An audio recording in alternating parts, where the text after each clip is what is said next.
চট্টলার মুসলমানেরা, পৃথিবীর অতীত ইতিহাস আপনারা জেনে রাখুন। আমরা অস্ত্র শস্ত্র কোয়ান্টিটি সংখ্যা দিয়ে পৃথিবীতে কাফেরদেরকে মোকাবেলা করি নাই। আমরা যখন ঈমান নিয়ে তাওয়াক্কুল নিয়ে ময়দানে গিয়েছি, আল্লাহ ফেরেশতা পাঠায়া কাফেরদেরকে শায়েস্তা করে আমাদেরকে বিজয় দিয়েছেন। আল্লাহু আকবার। আর আল্লাহ যার সাথে থাকেন তাকে কিংবা তাদেরকে মোকাবেলা করার কোনো দুঃসাহস পৃথিবীর কারোরই থাকে না। কারণ আল্লাহ যার সাথে থাকেন তারা সবল না দুর্বল? আস্তে বলবেন না, জোরে বলেন, সবল না দুর্বল? আল্লাহ যার সাথে থাকেন সেই ব্যক্তি সবল হয়ে যায়। পৃথিবীর কোনো শক্তি তাকে আর পরাভূত করতে পারে না। খেয়াল করে শোনেন, আমাদের জাতির পিতা, জোরে বলেন তো, আমাদের জাতির পিতার নাম কি? যারা চুপচাপ থাকলো, কিও জাতির পিতা কে? নাকি 16-17 বছর গুতা খাইয়া এখনো সাহস করে বলতে পারেন না? জোর করে জাতির ঘাড়ে জাতির পিতা হিসাবে কাউকে চাপিয়ে দেওয়া যাবে না। জাতির পিতা বানিয়ে রাস্তায় রাস্তায় মোড়ে মোড়ে জনগণের ট্যাক্সের পয়সায় মূর্তি বানিয়েছে। আলেমরা যখন মূর্তির বিরোধিতা করেছে, আলেমদেরকে জেলখানায় নিয়েছে। মূর্তি বানিয়ে কোনো মানুষকে ইতিহাসে বা মানুষের মনে ধারণ করিয়ে রাখা যায় না। মূর্তি বানালে ওখানে কাক পাখি এসে পেশাব পায়খানা করবে।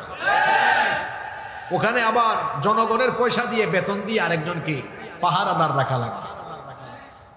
এদেশের জনগণ কাউকে ক্ষমতায়, এই দেশের জনগণ কাউকে ক্ষমতায় বসায় কারো বাপের মূর্তি বানানোর জন্য নয়। আমরা যখন মূর্তির বিরুদ্ধে কথা বলেছি, আমাদেরকে জেলখানায় নিয়েছে। আমরা বুঝাইলাম ভালো, বুঝছে খারাপ। তারপরে জুলাই আগস্টে আমাদের স্কুল কলেজে ছাত্ররা দায়িত্ব নিয়েছে, হুজুর আপনারা যেটা পারেন নাই আমরা ওইটা কইরা দিই। মূর্তি মুক্ত বাংলাদেশ হয়েছে, আলহামদুলিল্লাহ। এটা মুসলমানের দেশ, এটা মসজিদ মাদ্রাসা পীর আউলিয়া উলামা মাশায়েখদের দেশ। এই দেশে কুরআন থাকবে, হাদিস থাকবে, মসজিদ মাদ্রাসা থাকবে, মূর্তি থাকবে না। হিন্দুরা মূর্তি পূজা করবে দেশে, আমাদের কোনো আপত্তি নাই। হিন্দু ভাইরা তারা মূর্তি বানাক, হাজার হাজার লক্ষ লক্ষ মূর্তি বানিয়ে তারা মূর্তি পূজা করুক, আমাদের কোনো অসুবিধা আছে? উনার ধর্ম উনি পালন করবে। আমাদের হিন্দু ভাই বোনেরা তাদের ধর্ম নিরাপদে নির্বিঘ্নে ইচ্ছা মতো আনন্দের সাথে খুশির সাথে এই দেশে তারা মূর্তি পূজা করুক, আমাদের কোনো আপত্তি নাই। কিন্তু আপনি মুসলমানদের টাকায় মুসলমানদের প্রতিষ্ঠানে মূর্তি বানাবেন, এরকম সুযোগ তো আপনাকে দেশের জনগণ দেয়নি, দিবেও না ইনশাআল্লাহ। তো জাতির পিতা তিনি জোর করে হন নাই, তাকে জাতির পিতা বানিয়েছেন কে? মিল্লাতা আবিকুম ইব্রাহিম, তোমাদের মিল্লাতের পিতা হলেন ইব্রাহিম। সুবহানাল্লাহ। আমাদের জাতির পিতা সাইয়েদনা ইব্রাহিম আলাইহিস সালামকে আল্লাহ এমন এক কওমের জন্য নবী বানিয়ে পাঠিয়েছেন, গোটা কওমের লোকেরা ছিল মূর্তি পূজারী। আপনারা সবাই সেই ঘটনা জানেন, লম্বা ঘটনা আমি না বলে যেটা বোঝাতে চাচ্ছি সেখানে চলে যাই। মূর্তিগুলো ভাঙার অপরাধে সাইয়েদনা ইব্রাহিম আলাইহিস সালামকে যখন নমরুদ আর তার সাঙ্গপাঙ্গরা গ্রেফতার করলো, এরপরে যখন ইব্রাহিম আলাইহিস সালামকে আগুনে পুড়িয়ে মৃত্যুদণ্ড কার্যকর করার জন্য তারা সিদ্ধান্ত নিল, বিশাল আয়তনের এলাকা জুড়ে আগুনের কুণ্ডুলি জ্বালালো। বিশাল আয়তনের এলাকা জুড়ে আগুনের কুণ্ডুলি জ্বালিয়ে তারপরে তারা ইব্রাহিম আলাইহিস সালামকে সেই আগুনের কুণ্ডুলিতে নিক্ষেপ করার যাবতীয় প্রস্তুতি সম্পন্ন করলো। ফেরেশতা এসে বললেন, ওগো আল্লাহর খলিল, ইমানের দাওয়াত দেওয়ার কারণে আজ আপনি কঠিন পরীক্ষার সম্মুখীন হয়েছেন। আপনার এই বিপদে আমরাও মর্মাহত, আমরাও সবাই ব্যথিত, আমরা সবাই মর্মাহত। ফেরেশতা বলল, আপনি আমাকে হুকুম করেন, আপনি যদি বলেন তো আমি নমরুদের জ্বালিয়ে দেওয়া, প্রজ্বলিত করে দেওয়া বিশাল এই অগ্নিকুণ্ডকে আমি সাগরে নিক্ষেপ করে দিব। জাতির পিতা ইব্রাহিম আলাইহিস সালাম তখন বললেন, ফেরেশতা তুমি যে আমাকে এই কথা বললে, আমাকে সাহায্য করতে এসেছো, তুমি কি আল্লাহর হুকুমে এসেছো নাকি নিজে থেকে সাহায্য করতে চাচ্ছ? ফেরেশতা বলল, আল্লাহ আমাকে হুকুম করেন নাই, আমি নিজে থেকেই আপনার সাহায্যে এগিয়ে আসতে চাইছি। জাতির পিতা ইব্রাহিম আলাইহিস সালাম তখন বললেন, আল্লাহ তাআলার দ্বীনের দাওয়াত দেওয়ার কারণে আজ আমি কঠিন পরীক্ষার সম্মুখীন হয়েছি। সুতরাং আল্লাহ যদি হুকুম না করেন তো তোমার মতো ফেরেশতার কোনো সাহায্য আজ আমার দরকার নাই। এই কঠিন অগ্নি পরীক্ষায় অবতীর্ণ হয়ে আমি তোমাকে বলছি, শোনো, এই আগুনের কুণ্ডলিতে নিক্ষিপ্ত হলে যদি আমার রব খুশি হয়ে যান, তাহলে একবার আর দুইবার নয়, আল্লাহ যতবার চাইবেন ততবার আমি আগুনের কুণ্ডলিতে ঝাঁপ দিতে রাজি আছি। তিনি বললেন, ফেরেশতা, তোমার সাহায্যের আমার দরকার নাই, কারণ আল্লাহর দ্বীনের কাজ করতে গিয়ে এই কঠিন পরীক্ষায় আমি অবতীর্ণ হয়েছি, তোমার সাহায্য দরকার নাই। তার কারণ হলো হাসবুনাল্লাহু ওয়া নি'মাল ওয়াকিল, আমার জন্য যথেষ্ট কে? আরো জোরে বলেন, কে? কঠিন এই পরীক্ষা তিনি জানেন কিছুক্ষণ পরেই তাকে আগুনের কুণ্ডলিতে ফেলে দেওয়া হবে। কঠিন এই দুঃসময়েও তিনি আল্লাহর উপর তাওয়াক্কুল, আল্লাহর উপর দৃঢ়তার অবিচলতা থেকে এক চুলো দূরে সরে যাননি। আল্লাহ তাআলা জাতির পিতার এই ঈমান দেখে, তার দৃঢ়তা অবিচলতা দেখে আল্লাহ তাআলা বললেন, আরে ইব্রাহিম, তুমি তো এই পরীক্ষার মধ্যে কৃতকার্য হয়ে গেলে। যখন নমরুদের বাহিনী ইব্রাহিম আলাইহিস সালামকে আগুনের কুণ্ডলিতে ফেলে দিল, তখন আল্লাহ তাআলা আগুনকে হুকুম করলেন, ইয়া নারু কুনি বারদান ওয়া সালামান আলা ইব্রাহিম। আল্লাহ বললেন, হে আগুন, আচ্ছা বলেন তো দেখি, আগুনের মালিক যিনি তিনি কে? আগুন কি আমাদের কথা মানে না আল্লাহর কথা মানে? আগুনের স্বভাব হলো দহন করা, জ্বালিয়ে দেওয়া, ছারখার করে দেওয়া। কিন্তু আগুন সেদিন তার স্বভাবের বিপরীত কাজ করলো। আল্লাহ তাআলা বললেন, হ্যাঁ আগুন, তোমাকে তো বানিয়েছি, সৃষ্টি করেছি জ্বালানোর জন্য, পুরানোর জন্য, কিন্তু আজকে তোমার স্বভাবের বিপরীত কাজটি তুমি করবে। ইয়া নারু কুনি বারদান ওয়া সালামান আলা ইব্রাহিম, হে আগুন, তুমি আমার খলিল ইব্রাহিমের জন্য শান্তিদায়ক, আরামদায়ক হয়ে যাও। নমরুদ আর তার বাহিনী ইব্রাহিম আলাইহিস সালামকে আগুনে ফেলে দিয়েছে। তারা খুব আনন্দ ফুর্তি করছে, মনে মনে বলছে, আমাদের দুশমন, আমাদের শত্রু ইব্রাহিম আজকে আগুনে পুড়ে শেষ হয়ে যাবে। তারা খুব ফুর্তি করতেছে, আনন্দ করতেছে। এর মধ্যে একজন এসে বলে, লিডার, স্যার অবস্থা তো ভালো না। নমরুদ বলে, কই কি হয়েছে? সে বলল, আমরা যে ইব্রাহিমকে আগুনে ফেলেছি পুরানোর জন্য, জ্বালিয়ে পুড়িয়ে ছারখার করে দেওয়ার জন্য, আজকে আগুনের কি হলো বুঝলাম না। আমরা যে আগুন প্রজ্বলিত করলাম ইব্রাহিমকে জ্বালানোর জন্য, লিডার তাকায়া দেখেন, আগুন তো ইব্রাহিমকে জ্বালাতে পারে না, পুরাতেও পারে না। আজকে আগুন ইব্রাহিমের জন্য ফুল বাগান হয়ে গিয়েছে। নমরুদ এবং তার বাহিনীর প্রজ্বলিত আগুন ইব্রাহিম আলাইহিস সালামের কোনো ক্ষতি করতে পারে নাই, কারণ ইব্রাহিম আলাইহিস সালামের সাথে ছিলেন কে? আল্লাহ যার সাথে থাকেন তাকে কেউ মোকাবেলা করতে পারে না। আল্লাহ যার সাথে থাকেন কেউ তার বা তাদের কোনো ক্ষতি করতে পারে না। ওই যে মুসা নবীর কাহিনী তো আপনাদের মনে আছে। মুসা নবী যখন তার উম্মত নিয়ে মিশর ছেড়ে চলে যাচ্ছেন, লোহিত সাগরের সামনে যাওয়ার পরে পিছন থেকে ফেরাউনের বাহিনী ধাওয়া করতে করতে যখন তাদের নিকটে চলে আসলো, মুসা নবীর উম্মত তখন বললেন, ওগো আল্লাহর নবী মুসা, কোন বিপদে আমাদেরকে ফেললেন? সামনে লোহিত সাগর, সামনে গেলেও আমাদের মরণ, পিছনে ফেরাউনের বাহিনী, পিছনে গেলেও আমাদের মরণ। কোথায় যাব? সামনেও মরণ, পিছনেও মরণ। তারা বলল, মুসা তাকিয়ে দেখেন, পিছনে ফেরাউনের বাহিনীর সাথে অস্ত্র শস্ত্র আছে, তীর আছে, তলোয়ার আছে, বর্ষা আছে, বল্লম আছে, আমাদের সাথে তো কিছুই নাই। দেখেন কঠিন এই বিপদের সময় সামনে সাগর, পিছনে ফেরাউনের বাহিনী, আর উম্মত বলে আমাদের সাথে কিছু নাই। তখন নবী এমন কথা বললেন, আল্লাহ এই কথাটা কোরআনে কারিমে উঠায়া দিয়েছেন। মুসা নবী বললেন, কে বলেছে আমাদের সাথে কেউ নাই? কাল্লা ইন্না মাইয়া রাব্বি সায়াহদিন। কখনো নয়, মাইয়া রাব্বি, আমার উম্মত কে বলেছে আমাদের সাথে কিছু নাই, ওদের সাথে অস্ত্র শস্ত্র তীর তলোয়ার বল্লম বর্ষা সব আছে, তোমরা বলতেছো আমাদের সাথে কিছু নাই। কে বলেছে কিছু নাই? ইন্না মাইয়া রাব্বি, আমাদের সাথে আছেন সর্বশক্তিমান মহাশক্তিমান আল্লাহ। সুবহানাল্লাহ। সায়াহদিন, শীঘ্রই তিনি আমাদেরকে পথ দেখাবেন, নাজাতের রাস্তা দেখাবেন। দেখেন কঠিন বিপদ, দেয়ালে পিঠ থেকে গিয়েছে, সামনে সাগর, পিছনে ফেরাউনের বাহিনী, সামনে পিছনে দুই দিকে গেলে বিপদ। এই সময় তিনি কি হতাশ হয়েছেন?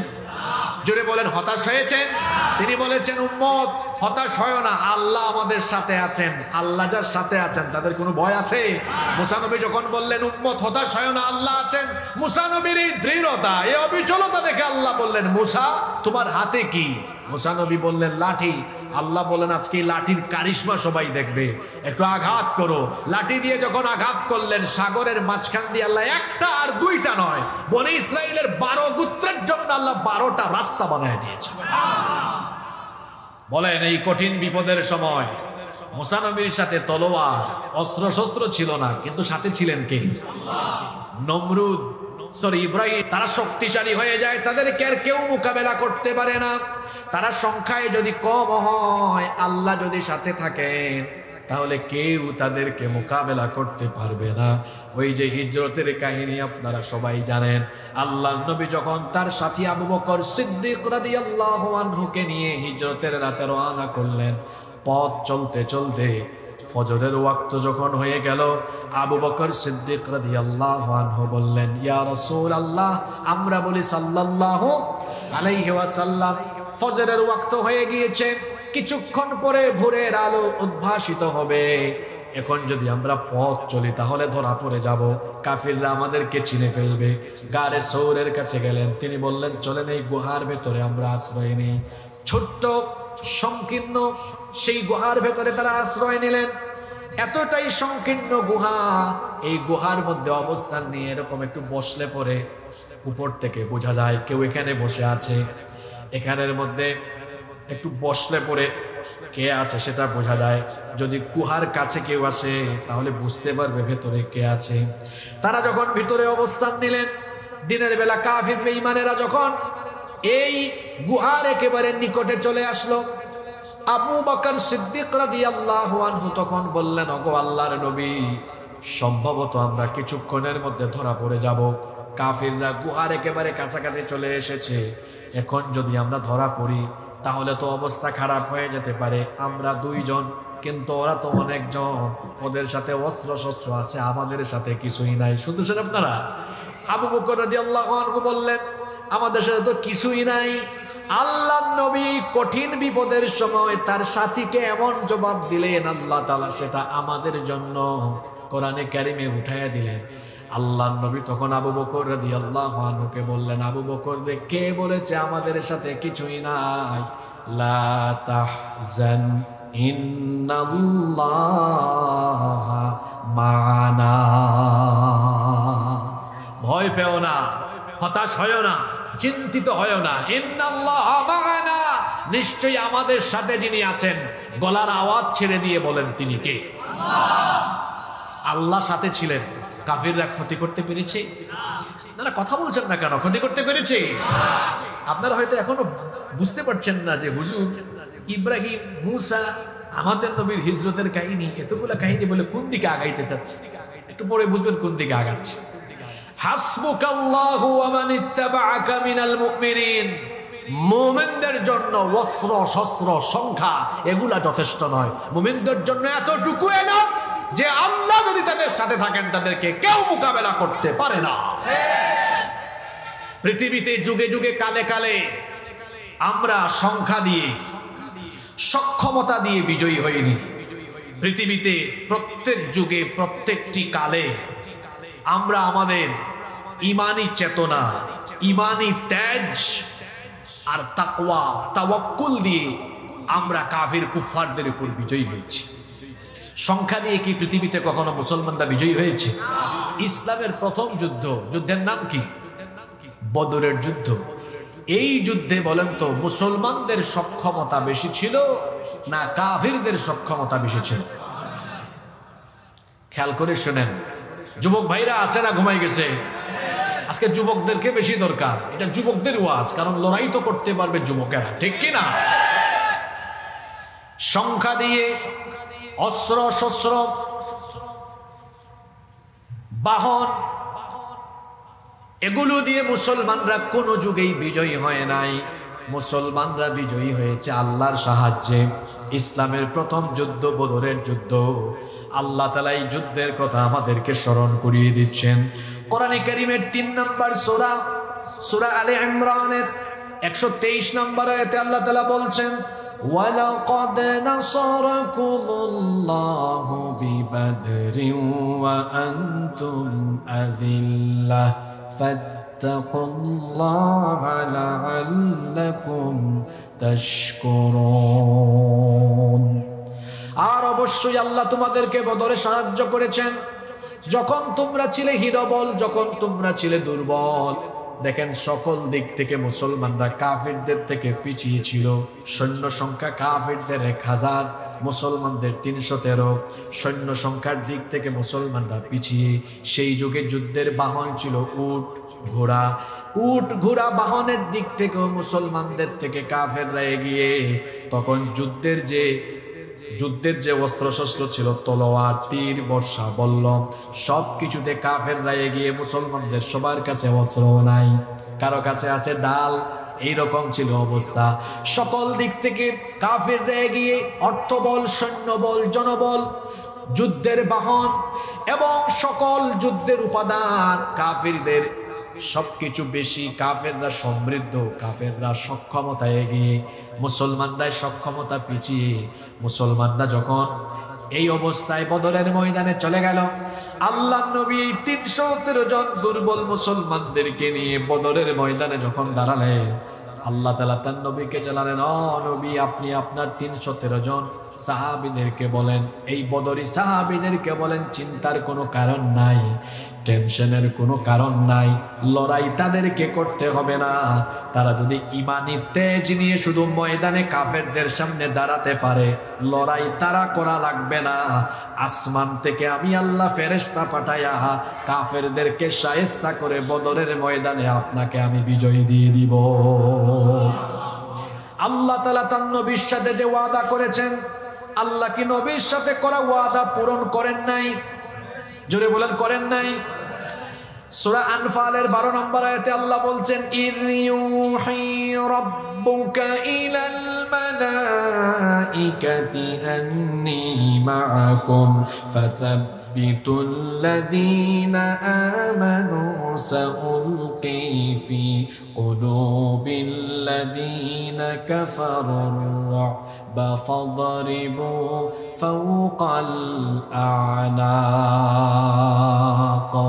আল্লাহ তাআলা বলছেন, ইয ইউহি রাব্বুকা ইলাল মালাইকাতি, স্মরণ করো যখন তোমার রব ফেরেশতাদেরকে ওহী করলেন, আদেশ করলেন, আন্নী মাআকুম, অবশ্যই আমি তোমাদের সাথে আছি। আল্লাহ ফেরেশতাদেরকে ডেকে বললেন, ফেরেশতারা বদরের ময়দানে যাও, গিয়ে আমার মুমিনদেরকে এমন ভাবে সাহায্য করো যাতে করে আমার মুমিনরা, আমার ঈমানদার বান্দারা যুদ্ধের ময়দানে অটল থাকে, অবিচল থাকে। আল্লাহ তাআলা ফেরেশতাদেরকে বললেন, যাও। আর নবীকে বললেন, নবী, এরা যুদ্ধের মধ্যে হেরে যাবে, কারণ প্রথম দফায় আমি কি করব? সাউলকি ফি কুলুবিল লাযীনা কাফারুর রু'ব, আমি কাফেরদের অন্তরে ভীতির সঞ্চার করে দিব। বলেন তো, দিলের মধ্যে সাহসের সঞ্চার করা আর দিলের মধ্যে ভীতি সঞ্চার করার মালিক কে? আল্লাহ তাআলা তার নবীকে বললেন, কাফিরদের অন্তরের ভেতরে আমি ভয় ঢুকাইয়া দেব। আর ফেরেশতা আমি পাঠালাম, ফেরেশতাদেরকে আল্লাহ আদেশ করলেন। কোরআনে কারীমের শব্দ চয়নের নমুনা কত চমৎকার দেখেন। আল্লাহ তাআলা ফেরেশতাদেরকে বললেন, ফাদরিবু ফাওকাল আনাক, ফেরেশতারা যাও বদরের ময়দানে প্রত্যেক কাফিরদের গর্দানের উপরে, ঘাড়ের উপরে গিয়ে আঘাত করো। আল্লাহু আকবার। যাও, ফাদরিবু ফাওকাল আনাক, এদের ঘাড়ের উপরে, গর্দানের উপরে গিয়ে আঘাত করো। আল্লাহ ফেরেশতাদেরকে যে হুকুম করেছেন, ফেরেশতারা কি সেটা পালন করেনি?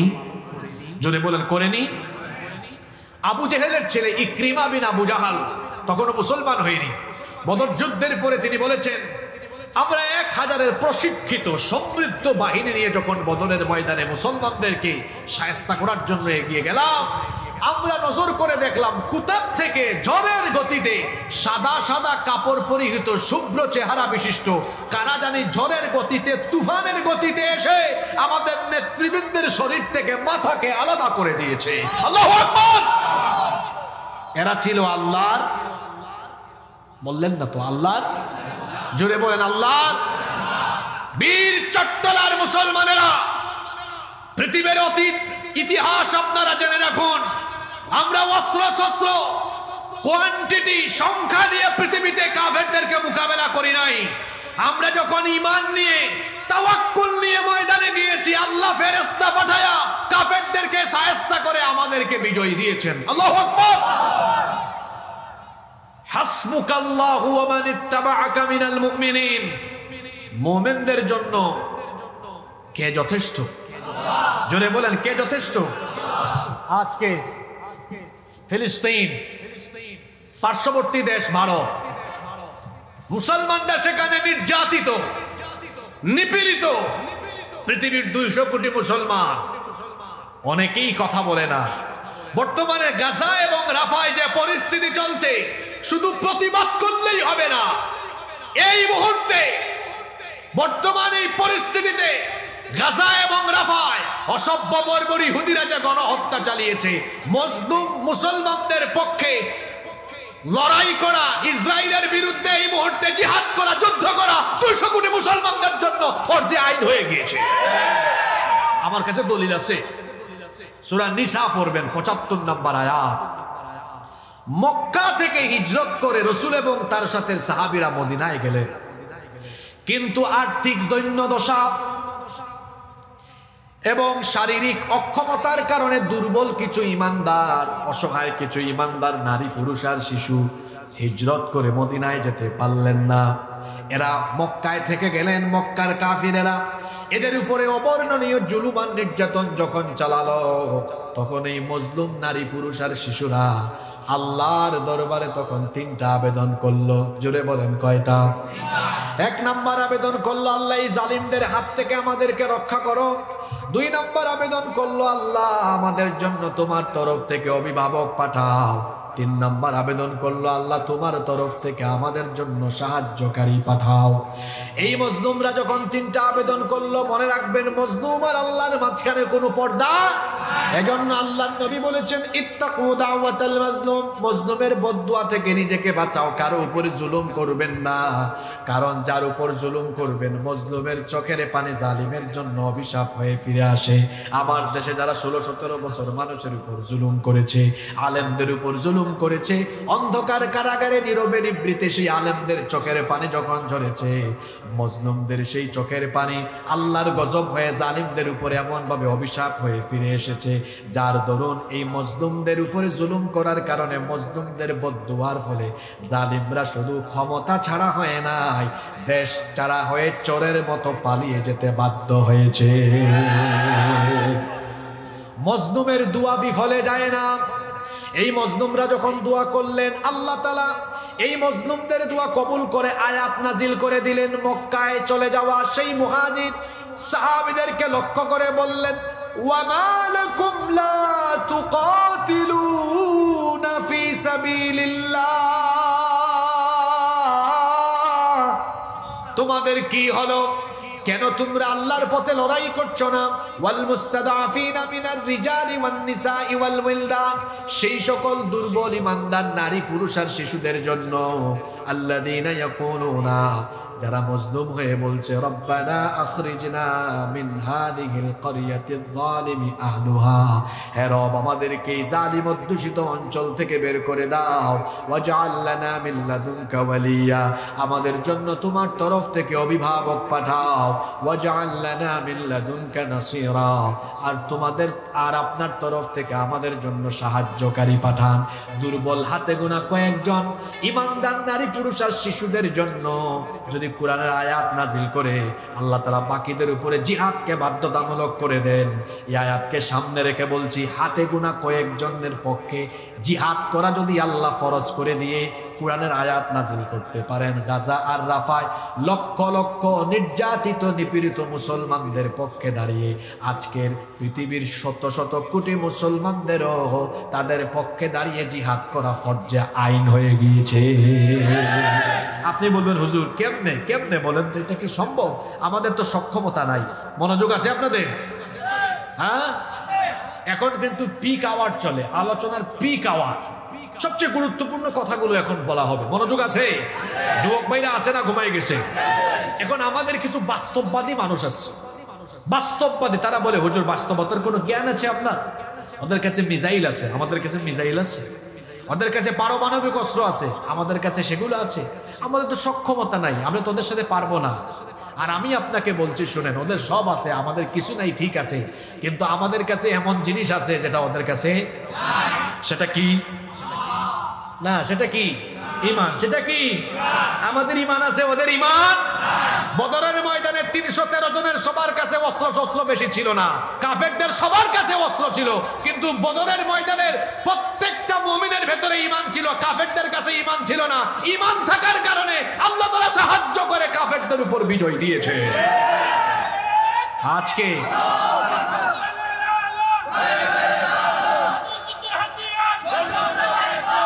সম্মানিত উপস্থিতি, আজকে আমাদের যে জিনিসের সবচেয়ে বড় অভাব সেটা মিসাইল নয়, পারমাণবিক অস্ত্র নয়। আমাদের কাছে সবচেয়ে যে জিনিসের অভাব সেটা হলো ঈমান। কিসের অভাব? আচ্ছা, যে অঞ্চল নিয়ে কথা বলতেছি ওই অঞ্চলের নাম কি? ফিলিস্তিন। বলেন এই অঞ্চলের নাম কি? ফিলিস্তিন, জেরুজালেম, মসজিদে আকসা।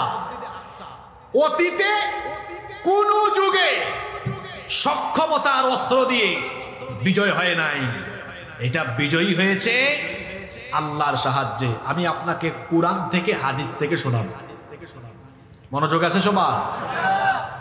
মুসা নবীর ওই কাহিনী তো সবাই জানেন, যে মুসা নবী তার উম্মত নিয়ে সাগর পাস হয়ে চলে গেলেন, আর ফেরাউন তার দলবলকে আল্লাহ সাগরে ডুবায়া শেষ করে দিল। এতটুকু তো সবার জানা। মুসা নবী যখন তার উম্মত নিয়ে ওই পারে চলে গেলেন, তিনি তার উম্মত নিয়ে এখন কোথায় যাবেন? তারা কোনো দিক বিদিক পাচ্ছেন না, কোথায় যাবেন, কোন দিকে যাবেন কিছুই জানেন না। আল্লাহ তাআলা বললেন, হে আমার নবী মুসা, তুমি তোমার উম্মত নিয়ে আল আরদুল মুকাদ্দাসা, জেরুজালেম, ফিলিস্তিন, মসজিদে আকসার আশপাশের এই অঞ্চলটাকে বলা হয়েছে কোরআনে আরদুল মুকাদ্দাসা, পবিত্র ভূমি। সুবহানাল্লাহ পড়েন। তুমি তোমার উম্মত নিয়ে পবিত্র ভূমি জেরুজালেমে চলে যাও। শুনতেছেন আপনারা? খুব জরুরি ঘটনা কিন্তু এটা। মুসা নবী বললেন, আল্লাহ আমি ওই জায়গায় কেমনে যাব? কারণ ওই জায়গাকে তো বর্তমানে দখল করে রেখেছে আমালিকা সম্প্রদায়। জোরে বলেন কোন সম্প্রদায়? আমালিকা সম্প্রদায়। সবাই বলেন কোন সম্প্রদায়? আমালিকা সম্প্রদায় ছিল সেই সময়ে পৃথিবীর সুপার পাওয়ার, শক্তিশালী সেনাবাহিনী তাদের কাছে ছিল। মুসা নবী বললেন, আল্লাহ আমি আমার দুর্বল উম্মত নিয়ে যদি সেখানে যাই, আমালিকা সম্প্রদায় তো একবারে পিষে ফেলবে। আমরা কি করে যাব সেখানে? আমাদের অস্ত্র শস্ত্র কিছুই নাই, ওরা তো সব দিক থেকে সমৃদ্ধ। আল্লাহ তাআলা বললেন, মুসা কে বলেছে তোমার সাথে কিছু নাই? তোমার সাথে তো আমি আছি। সুবহানাল্লাহ। আল্লাহ যার সাথে আছেন তাকে কি কেউ মোকাবেলা করতে পারে নাকি? আল্লাহ বললেন, মুসা নবী তুমি শুধু তোমার উম্মত নিয়ে সেখানে যাও, জিহাদের উদ্দেশ্যে যাও। লড়াই তোমার উম্মতকে করা লাগবে না, শুধু তোমার উম্মত নিয়ে যদি সেখানে যাও, তারা যদি ঈমান নিয়ে দাঁড়াতে পারে, আমি আল্লাহ তাআলা ফেরেশতার মাধ্যমে বিজয় দিয়ে ওই ভূমির ভাগ্য তোমার উম্মতের জন্য আমি লিখে দিব। এই ঘটনা আমি বানিয়ে বানিয়ে বলছি না, শুনেন। কোরআনে কারীমের 5 নম্বর সূরা সূরাতুল মাইদা এর 21 থেকে 26 নম্বর আয়াতে এই ঘটনা এসেছে। মুসা নবী এবার তার উম্মতকে বললেন, ইয়া কওমি দুখুলুল আরদাল মুকাদ্দাসাতাল্লাতী কাতাবাল্লাহু লাকুম ওয়া লা তারতাদ্দু আলা আদবারিকুম ফাতানকালিবু খাসিরিন। তিনি বললেন, হে আমার সম্প্রদায়, আল্লাহ আদেশ করেছেন এই পবিত্র ভূমিতে প্রবেশ করো। আল্লাহ তাআলা আদেশ করেছেন সেখানে যাওয়ার জন্য। আল্লাহ এই ওয়াদাও করেছেন, যদি তোমরা সেখানে আমার সাথে যাও, ওই ভূমি আল্লাহ তোমাদের ভাগ্যে লিখে দিবেন। সুবহানাল্লাহ। মুসা নবী এই কথাও বললেন, ওয়ালা তারতাদ্দু আলা আদবারিকুম, খবরদার পিছন ফিরে যেও না। যুদ্ধের ময়দান থেকে পলায়ন করা হলো কবিরা গুনাহ, পিছনে ফিরে যেও না, পলায়ন করো না। যদি করো তাহলে ফাতানতালিবু খাসিরিন, তোমরা ক্ষতিগ্রস্ত হয়ে যাবে। মুসা নবী যখন তার উম্মতকে আল্লাহর এই ওয়াদার কথা শুনালেন, তার উম্মত তখন জবাব দিল, তার উম্মত তখন বলল, ক্বালু ইয়া মুসা ইন্না ফিহা কওমান জাব্বারিন ওয়া ইন্না লান নাদখুলাহা হাত্তা ইয়াখরুজু মিনহা ফাইন ইয়াখরুজু মিনহা ফাইন্না দাখিলুন। তারা বলল, হে মুসা, তুমি কি জানো না, ইন্না ফিহা কওমান জাব্বারিন, সেখানে প্রতাপশালী শক্তিশালী এক সম্প্রদায় রয়েছে যারা ওই এলাকা শাসন করে। আমরা কি করে তাদের মোকাবেলা করব? এদের অস্ত্র শস্ত্র আছে, এদের প্রশিক্ষিত শক্তিশালী সেনাবাহিনী আছে, আমরা দুর্বল হয়ে অস্ত্র শস্ত্র ছাড়া কি করে তাদের বিরুদ্ধে লড়াই করব? এরা যদি নিজে থেকে ওখান থেকে বের না হয় আমরা যাব না। দেখেন, আল্লাহ ওয়াদা করেছেন, গেলেই বিজয় দিবেন কে? জোরে বলেন কে? বিজয়ের এই ওয়াদা শোনার পরেও এমন বেয়াদবিমূলক কথা বলল। বনি ইসরাইলের 12 গোত্রের মধ্যে 10 জন গোত্রের নেতা, 10 জন লিডারে কিরকম জবাব দিল, কিন্তু 2 জন নেতা ছিলেন বড় আল্লাহওয়ালা, 2 জন ছিলেন বড় পরহেজগারের নেতা। তাফসীরে এসেছে এদের একজনের নাম হচ্ছে ইউশা বিন নুন আলাইহিস সালাম, আরেকজনের নাম হলো কালিব বিন ইউকেন্না। এই 2 জন তখন বললেন, ক্বালা রাজুলানি মিনাল্লাযীনা ইয়াখাফুনা আন'আমাল্লাহু আলাইহিম আদখুলু আলাইহিমুল বাবা ফাইযা দাখালতুমুহু ফাইন্নাকুম গালিবুন ওয়া আলাল্লাহি ফাতাওয়াক্কালু ইন কুনতুম মুমিনিন। এই 2 জন পরহেজগার আল্লাহওয়ালা নেতা তখন বললেন, কি করে তোমরা এমন কথা বলতে পারলে? যেখানে আল্লাহ সরাসরি ওয়াদা করেছেন গেলেই বিজয় দান করে দিবেন, এমন কথা বলো না। চলো আমরা যাই, আমাদের উচিত আল্লাহর উপর তাওয়াক্কুল করা, কারণ মুমিনরা ভরসা করবে একমাত্র কার উপরে? আস্তে বলবেন না, জোরে বলেন, কার উপরে? কিন্তু বাদ বাকি নেতারা বলল, না, নেভার এভার, কখনোই আমরা সেখানে যাব না। তারা সরাসরি বলল, ক্বালু ইয়া মুসা ইন্না লান নাদখুলাহা আবাদাম মা দামু ফিহা ফাযহাব আনতা ওয়া রাব্বুকা ফাকাতিলা ইন্না হাহুনা কাঈদুন। তারা বলল, আমরা কখনোই সেখানে প্রবেশ করব না। মুসা, তুমি এক কাজ করো, যেহেতু আল্লাহ তাআলা তোমাকে আদেশ করেছেন জিহাদের জন্য, সুতরাং তুমি আর তোমার রব, তোমরা 2 জন গিয়ে কাফেরদের বিরুদ্ধে যুদ্ধ করো, আর আমরা বাকিরা এখানে বসে বসে এই দৃশ্যটা উপভোগ করি। নাউজুবিল্লাহ, কি বেয়াদব উম্মত! এই কথা যখন তারা বলল, মুসা নবী তখন বললেন, ক্বালা রাব্বি ইন্নী লা আমলিকু ইল্লা নাফসি ওয়া আখি ফাফরুক বাইনানা ওয়া বাইনাল কওমিল ফাসিকিন। তিনি বললেন, হে রব, আমার আর আমার ভাইয়ের উপর আমার আধিপত্য আছে, কিন্তু বাকিদের উপর তো আমার কোনো করণীয় নাই, জোর করে তো তাদেরকে আমি মানাতে পারবো না, সুতরাং তাদের আর আমার ব্যাপারে তুমি একটা সিদ্ধান্ত নিয়ে নাও। আল্লাহ তাআলা তখন ফয়সালা করে দিলেন, ক্বালা فإنها محرمة عليهم 40 سنة يتيهون في الأرض فلا تأس على القوم الفاسقين। আল্লাহ বললেন, আমি তো ওয়াদা করেছিলাম গেলেই তো বিজয় দিয়ে দিতাম, যেহেতু গেল না, বেয়াদবি করলো মুসা নবী তোমার সাথে, বলতেছে তুমি আর তোমার আল্লাহ যুদ্ধ করো। এই বেয়াদবদেরকে আমি শাস্তি করলাম। আমি বলেছিলাম গেলেই ওয়াদা করলাম এই ভূমি তাদের ভাগ্যে লিখে দিব, যেই ভূমি তারা পেয়ে যেত গেলেই, এটা এখন আর পাবে না। 40 বছরের জন্য আমি নিষিদ্ধ করলাম, যে জায়গায় আছে ওই জায়গাতে 40 বছরের দিগ্ভ্রান্ত হয়ে ঘুরে বেড়াবে। 40 বছরের উন্মুক্ত কারাগার, উন্মুক্ত জেলখানায় বন্দিত্ব দশায় তারা থাকবে। ময়দানে তিহ, প্রান্তরে এরা 40 বছরের উন্মুক্ত কারাগারে ঢুকে গেল। কি কারাগার? জোরে বলেন। উন্মুক্ত কারাগার মানে বুঝছেন, চতুর্দিকে কোনো দৃশ্যমান দেয়াল নাই, শিকল নাই। এরা এমন এক মুসিবতে পড়লো, খেয়াল করেন, প্রতিদিন ভোরবেলা সকালবেলা তারা তাদের বাড়ির উদ্দেশ্যে, মিশরের উদ্দেশ্যে হাঁটা আরম্ভ করে। সূর্যাস্তের টাইমে দেখে সকালবেলা যেখান থেকে হাঁটা আরম্ভ করছে, সন্ধ্যাবেলা ওই জায়গায় আবার আসছে। মানে বিষয়টা হইলো এমন, মীরনগর থেকে সকালে হাঁটা আরম্ভ করছে, সন্ধ্যায় দেখে এখনো মীরনগরেই আছে। এই মুসিবত কত বছরের জন্য? শুধু হাসলে হবে না, কাহিনীটা শুনলে হবে না, শিক্ষা নিতে হবে। জিহাদের হুকুম আসার পরে, জিহাদের পরিস্থিতি তৈরি হওয়ার পরে এরা জিহাদে না যাওয়ায় আল্লাহর গজবে পড়েছিল। আজকে ফিলিস্তিনে মজলুম ফিলিস্তিনিদের উপরে অসভ্য দখলদার ইহুদিরা যে গণহত্যা চালাচ্ছে, এই ইহুদিরা আল্লাহর গজবে পড়বে, এতে কোনো সন্দেহ নাই। তবে এই মজলুমদের এই জুলুম দেখেও পৃথিবীতে মুসলমান যারা এদের পক্ষে দাঁড়ায়নি, কথা বলিনি, ইহুদিদের উপরে আল্লাহর গজব যখন পড়বে, তার আগে এই মুনাফিক নামদারি মুসলমানদের উপর আল্লাহর গজব পড়বে। এটা এখান থেকে শিক্ষা নেন আপনি, এদের উপর গজব আসে নাই। আচ্ছা খেয়াল করে শুনেন, কাহিনী কিন্তু সামনে আরো মজা, আমাদের জন্য অনেক শিক্ষা আছে। মনোযোগ আছে? কষ্ট হচ্ছে আপনাদের? মোনাজাত দিয়ে দিব। এই বিপদ আসলো মুসিবত এদের উপর কত বছরের জন্য? উন্মুক্ত কারাগার। এদের একটা জেনারেশন শেষ হয়েছে, বুড়া মানুষ অনেকে মারা গেছে, 40 বছর হয়ে যাচ্ছে।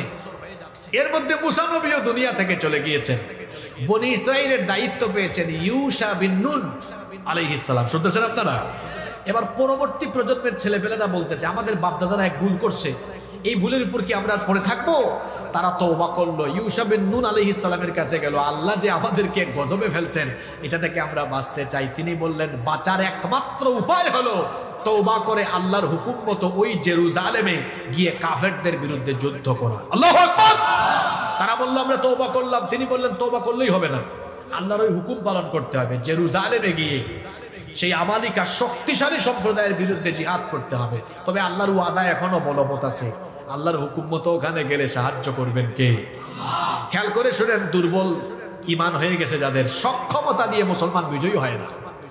গিয়েছেন এবার দলবল নিয়ে জেরুজালেমকে পুনরুদ্ধার করার জন্য। আমালিকা সম্প্রদায় মসজিদে আকসা সহ গোটা জেরুজালেমকে দখল করে রেখেছে। তুমুল যুদ্ধ শুরু হয়েছে। যুদ্ধ চলতে চলতে জুমার দিনে আসরের নামাজের সময়, হাদিসটা বুখারী শরীফে এসেছে, খেয়াল করে শুনুন। যুদ্ধ করতে করতে করতে করতে মুসলমানরা, ইমানদাররা বিজয়ী হয়ে যাচ্ছে, এরকম একটা পরিস্থিতিতে কাফেররা পরাজিত হওয়ার দ্বার প্রান্তে। দিনটা ছিল জুমার দিন। জোরে বলেন কোন দিন? সময়টা হচ্ছে আসরের সময়। কোন সময়? আমাদের উম্মতের সাপ্তাহিক ইবাদতের দিন হলো জুমাবার, কিন্তু ওই উম্মতের সাপ্তাহিক ইবাদতের দিন ছিল শনিবার। কি বার? এখন আসরের সময় ইউশা বিন নুন আলাইহিস সালাম খেয়াল করতেছেন, আহারে যুদ্ধের তো অবস্থা এমন, মুসলমানরা বিজয়ের দ্বার প্রান্তে, ইমানদারেরা, কাফেররা পরাজিত হওয়ার পথে আছে, কিন্তু সূর্যটা যদি ডুবে যায় তাহলে শনিবার আরম্ভ হবে, আর শনিবার সাপ্তাহিক ইবাদতের দিন হওয়ায় যুদ্ধ বিগ্রহ বন্ধ থাকবে। কাফেররা যদি রবিবারে আবার আসে, যুদ্ধ যদি আজকে শেষ না হয়, অমীমাংসিত অবস্থায় থাকে, তো রবিবারে তারা আরো তাদের মিলিটারি, তাদের সেনা বাড়িয়ে আরো শক্তি নিয়ে আসতে পারে, তখন যুদ্ধ আরো কঠিন হয়ে যেতে পারে। খেয়াল করে শুনেন, আমি হাদিসের মতন নস মূল টেক্সট আপনাদের সামনে পড়ি। ইউসুফ বিন নূন আলাইহিস সালাম আকাশের দিকে মাথা তুললেন, সূর্যের দিকে তাকিয়ে বলছেন, ইন্নাকি মা'মুরাতুন ওয়া আনা মা'মুর। তুমিও আল্লাহর আদিষ্ট, আমিও আল্লাহর আদিষ্ট, অর্থাৎ উভয়ে আদেশ মানিকার। সুতরাং আমি যা বলার আল্লাহকেই বলতে হবে। তিনি তখন বললেন, আল্লাহুম্মা হবিসহা আলাইনা। হে আল্লাহ, তুমি তো সূর্যের মালিক, আসরের সময় হয়ে গেছে, কিছুক্ষণ পর সূর্য ডুবে যাবে, কিন্তু আমাদের উপর একটু দয়া করো, আজকে সূর্যকে থামিয়ে দাও, ততক্ষণ এই কাফেরদের হাত থেকে জেরুজালেম পুনরুদ্ধার করে আমরা এখানে কালিমার পতাকা উড়াই না যতক্ষণ। পৃথিবীর ইতিহাসে মাত্র একবার সূর্যকে থামিয়ে দেওয়া হয়েছিল, শুধুমাত্র ওই জেরুজালেম আর মসজিদে আকসা পুনরুদ্ধারের জন্য। আল্লাহু আকবার। কি থামিয়ে দেওয়া হয়েছে? আল্লাহর উপর ঈমান থাকলে আকাশের সূর্য আপনার অনুগত করে দিবেন কে? চিন্তা করছেন আপনি? দোয়া করলেন আল্লাহুম্মা হবিসহা আলাইনা, হে আল্লাহ সূর্যটাকে তুমি থামিয়ে দাও। আল্লাহ দোয়া কবুল করলেন। ফাহুবিসাত হাত্তা ফাতাহাল্লাহু আলাইহি, আল্লাহ সূর্যকে থামিয়ে দিলেন ততক্ষণ, ইমানদাররা বিজয়ী হয় না যতক্ষণ। আল্লাহ সূর্যকে বললেন, হে সূর্য স্থির হও, একদম থেমে থাকো, আজকে ডুববে না ততক্ষণ, স্থির থাকবে তুমি ততক্ষণ। এই জেরুজালেমে ইমানদাররা কাফেরদের উপরে বিজয়ী হবে না যতক্ষণ, সূর্য থেমে থাকবে আজকে ততক্ষণ। আল্লাহু আকবার। সূর্যকে থামিয়ে দিয়ে আল্লাহ তাআলা ইমানদারদেরকে বিজয়ী দিয়ে জেরুজালেম আল্লাহ ইমানদারদের হাতে তুলে দিয়েছেন। বলেন অতীতেও আমরা কি শক্তি দিয়ে, সংখ্যা দিয়ে, অস্ত্র দিয়ে আমরা কি জেরুজালেম কাফিরদের থেকে মুক্ত করেছি না আল্লাহর সাহায্যে? তবে তারা আল্লাহর সাহায্য পেয়েছিলেন, তাদের কোয়ালিটি ছিল, তাদের মধ্যে কিছুই ছিল না, কিন্তু ছিল কি? জোরে বলেন ছিল কি? ঈমান থাকলে অসম্ভব সম্ভব হয়ে যায়। যুবক ভাইরা, আপনাদের উদ্দেশ্যে একটা ঘটনা বলি। রাসূল একদিন সাহাবীদের সামনে বলছেন কনস্টান্টিনিয়ার ব্যাপারে, যেটা বর্তমান তুরস্কের ইস্তাম্বুল, অটোমান সাম্রাজ্যের রাজধানী ছিল এটা। আপনারা অটোমান সাম্রাজ্যের নাম শুনেছেন, এর আগে এটা বাইজেন্টাইনরা দখল করে রেখেছিল। ঐতিহাসিকগণ বলছেন পৃথিবী যদি একটা দেশ হতো, গোটা পৃথিবী এক দেশ হতো, তাহলে আভিজাত্য আর সৌন্দর্যের কারণে কনস্টান্টিনোপল পৃথিবীর রাজধানী হয়ে যেত। আল্লাহু আকবার। রাসূলের সময়ে এটা কাফির কুফাররা দখল করে রেখেছে। আল্লাহ রাসূল বলছেন, শোনেন, সাহাবীদেরকে বলছেন, হাদিস শোনেন, লা তুফতাহান্নাল কুস্তান্তনিয়া, অবশ্যই কনস্টান্টিনোপল আমার উম্মত বিজয় করবে। ফালা নি'মাল আমিরু আমিরুহা ওয়ালা নি'মাল জাইশু জাইশুহা, কতই না উত্তম, কতই না মঙ্গলময় সেই সেনাপতি আর সেই সেনাবাহিনী যারা এই কনস্টান্টিনোপল বিজয় করবে। সুবহানাল্লাহ। রাসূলের জবান থেকে এটা শোনার পরে সাহাবায়ে কেরাম, সাহাবীদের পরবর্তী যুগ, বিভিন্ন যুগে মুসলমানরা চেষ্টা করেছে কনস্টান্টিনোপল বিজয় করে রাসূলের এই ভবিষ্যৎবাণী বাস্তবায়নের জন্য। কিন্তু দুঃখের ব্যাপার হলো রাসূলের ওফাতের পরে 800 বছর পর্যন্ত মুসলমানদের কেউ কনস্টান্টিনোপল বিজয় করতে পারেনি। শুনতেছেন আপনারা? রাসূলের ওফাতের 800 বছর পরে, কত বছর পরে? উসমানীয় খেলাফতের সময়ে সুলতান মুহাম্মদ বিন মুরাদ আল ফাতিহ, মাত্র 21 বছর বয়সী সুলতান, এই যুবক তার বাহিনী নিয়ে কনস্টান্টিনোপল বিজয় করেছেন। কথা বুঝে থাকলে বলেন তো, এই যুদ্ধের সেনাপতির বয়স কত বছর? 21 বছরে মানুষ বুড়া হয়ে যায়, তাই না?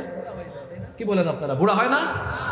শোনেন, আল্লাহর সাহায্যে এমনি এমনি আসে না। আজকে আমরা আল্লাহর সাহায্য পাই না কেন জানেন? আমাদের ইমানের রূপ ঢুকছে। এরা যখন কনস্টান্টিনোপল বিজয় করলেন, তখন সবাই মিলে পরামর্শ করলেন রাসূলের ভবিষ্যৎবাণীর বাস্তবায়ন হয়েছে। রাসূলের ওফাতের কত বছর পরে হয়েছে? আমরা 2 রাকাত নামাজ পড়ে আল্লাহর শুকরিয়া জানাবো। সিদ্ধান্ত হলো এই নামাজটা জামাতে পড়া হবে। কিন্তু আজকের এই নামাজে ইমামতি করবেন তিনি, বালেগ হওয়ার পর থেকে আজ পর্যন্ত তাকবীরে উলার সাথে জামাতে নামাজ আদায় করেছেন যিনি। কথা কি বুঝছেন? শুধু জামাতে নামাজ না, আমরা অনেকেই জামাতে নামাজ পড়ি, কিন্তু শর্ত হলো মা'আত তাকবীরাতিল উলা, প্রথম তাকবীর, তাকবীর উলার সাথে। এখন আর কেউ সামনে যায় না। কিছুক্ষণ পরে অল্প অল্প করে হেঁটে সামনে এগিয়ে যাচ্ছেন ওই 21 বছরই কমান্ডার সেনাপতি সুলতান মুহাম্মদ বিন মুরাদ আল ফাতিহ। সুবহানাল্লাহ পড়বেন না? তিনি বললেন, আমি আমার জীবনের এই আমলটি গোপন রাখতে চেয়েছিলাম, কিন্তু আজকে তো না গেলে নামাজে ইমামতি হচ্ছে না, নামাজটা কমপ্লিট হচ্ছে না। শুনে রাখো সৈন্যরা, আমি বালেগ হওয়ার পর থেকে মুহাম্মদ বিন মুরাদ আল ফাতিহ, আমি আজ পর্যন্ত জামাতে নামাজ, তাকবীরে উলার সাথে জামাতে নামাজ কোনোদিনও আমি মিস করি নাই। শুধু সুবহানাল্লাহ পড়লে চলবে না, শিক্ষা নিতে হবে। 21 বছরে এই যুবক পৃথিবীর ইতিহাসকে বদলায় দিয়েছে। আল্লাহর সাহায্য এমনি এমনি পায় নাই, ইমানে আমলে আখলাকে সমৃদ্ধ ছিলেন, এই জন্য আল্লাহর সাহায্য এদের উপরে এসেছে, ঠিক কিনা? আজকে আমরা আল্লাহর সাহায্য পাই না কেন জানেন? আমাদের কাছে ওয়াজও ভালো লাগে, গানও ভালো লাগে, আমাদের কাছে নামাজও ভালো লাগে, সুদও ভালো লাগে, ঘুষও ভালো লাগে, আমাদের কাছে নামাজ রোজা হজ যাকাতও ভালো লাগে, তথাকথিত শয়তানি কুফরি তাগুতি মতবাদ নেতা নেত্রীর তৈরি করা আদর্শ আর রাজনীতিও আমাদের ভালো লাগে।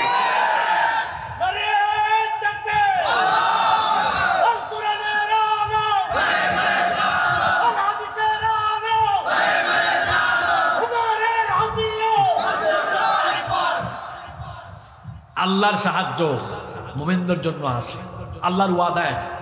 মুমিনদেরকে কিয়ামত পর্যন্ত আল্লাহ সাহায্য করবেন, এই ওয়াদা কার? ওয়ালা তাহিনু ওয়ালা তাহজানু ওয়া আনতুমুল আ'লাউনা ইন কুনতুম মুমিনিন। মুমিন হলে সাহায্য করবেন কে? আমরা কি মুমিন হতে পেরেছি? রাত 12টা পর্যন্ত ওয়াজ শুনি আমরা, ফজরের নামাজ কাজা। কোন জাতের মুমিন এটা? জাতীয় কবি বলেছেন, ঘুমাইয়া কাজা করেছো ফজর, তখনও জাগনি যখন জোহর, হেলায় খেলায় কেটেছে আসর, মাগরিবের ওই শুনিয়া যান, এখনো জামাতে হওরে শামিল, এখনো এর সাথে আছে স্থান, বাজিছে দামামা বাদরে আমামা, শির উঁচু করি মুসলমান, দাওয়াত এসেছে নয়া জামানার, ভাঙা কেল্লায় উড়ে নিশান। তার কবিতার প্রতিটি লাইনে আমাদের জীবনের বাস্তবতা ফুটে উঠেছে। ঘুম থেকে উঠে সকাল 10টায়, তার বাপ তার নামও রাখছে ফজর আলী, কিন্তু তার ফজর নাই। আমাদের দেশে বহু মানুষের নামের সাথে কামের কোনো মিল নাই। তার বাপ তার নাম রেখেছে রমজান আলী, রমজান মাসে গাঞ্জা টানে। তার বাবা তার নাম রেখেছে ফজর আলী, ফজরের টাইমে ঘুমায়। তার বাপ তার নাম রেখেছে কুরবান আলী, সামর্থ্য আছে, কিপটা বেটা কুরবানি দেয় না। তার বাপ তার নাম রেখেছে ইমান আলী, ইমান আলীর ইমানের কোনো খবরই নাই, সুদ খায়, ঘুষ খায়, চাঁদাবাজি টেন্ডারবাজি করে। ইমান আলীর নামে ইমান আলী, কাজে করবে বেঈমান আলী। এই যদি হয় মুসলমানদের অবস্থা, কি করে এদের উপর আল্লাহর সাহায্য আসবে? হে পৃথিবীর মুসলমানেরা, নিজের ইমান আমল আখলাককে সমৃদ্ধ করো, গোটা পৃথিবী আল্লাহ তোমাদের পায়ের তলায় ফেলে দিবে। আমাদের পূর্বপুরুষরা হাতে গোনা কয়েকজন পৃথিবীকে কাঁপিয়ে দিয়েছে, পৃথিবী দাপিয়ে বেরিয়েছে। ওমর রাদিয়াল্লাহু আনহু, আচ্ছা বলেন তো, ওমর রাদিয়াল্লাহু আনহুর সময় মুসলমান বেশি ছিল না এখন বেশি? জোরে বলেন। তো ওমর রাদিয়াল্লাহু আনহু এত অল্প মুসলমান নিয়ে শাসন করছেন কতটুকু? কথা বলেন না কেন? জোরে বলেন। আর আমরা পৃথিবীতে এখন সবচেয়ে বেশি নির্যাতিত। তারা সংখ্যায় কম ছিলেন, তাদের কোয়ান্টিটি কম ছিল, কিন্তু ইমানি কোয়ালিটি আমাদের থেকে বেশি ছিল। আমাদের এখন কোয়ান্টিটি বেশি, কিন্তু কোয়ালিটি নাই। আল্লাহর কসম করে এখান থেকে বলে গেলাম, আমরা যদি আমাদের পূর্বপুরুষদের মতো ইমানি কোয়ালিটিতে সমৃদ্ধ হতে পারি, গোটা পৃথিবী মুসলমানরা আবারও শাসন করবে, কেউ মুসলমানদেরকে দমাতে পারবে না।